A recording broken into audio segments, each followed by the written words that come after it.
কিংবা যারা সার্টিফিকেট পেয়ে গেছেন তাদের সবাইকে আপনাকে রিচ করবেন কিভাবে, সিভিকে আপনি উন্নত করবেন কিভাবে, সিভি আপনার অনেক আকর্ষণীয়। চিন্তাই এখন আস্তে আস্তে এমনভাবে আমরা ধাবিত হচ্ছি যে মানুষের কর্মের জায়গা কিন্তু আপনি জানেন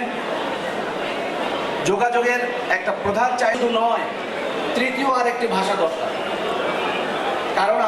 আপনি ওই ইউনিভার্সিটিতে বেশি সুযোগ পাবেন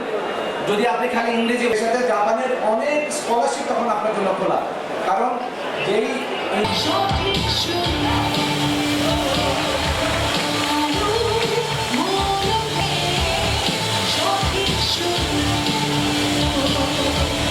সেই সকল ছেলে মেয়েদের জন্য ইয়াং জেনারেশন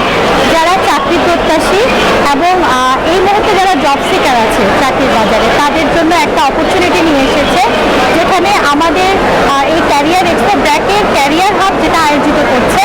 এবং এখানে অন স্পট 10টি প্রতিষ্ঠান রিক্রুটমেন্ট করছে প্রায় 400-এরও অধিক পদে, এবং তাছাড়া প্রায় 30টিরও বেশি প্রতিষ্ঠান এখানে তাদের নিজেদের স্টল দিয়েছে, তাদের প্রতিষ্ঠান সম্পর্কে জানার সুযোগ করে দিয়েছে আমাদের চাকরি প্রত্যাশীদের। আরও কত টাকা বাড়ানো হবে, লেখাপড়ার পাশাপাশি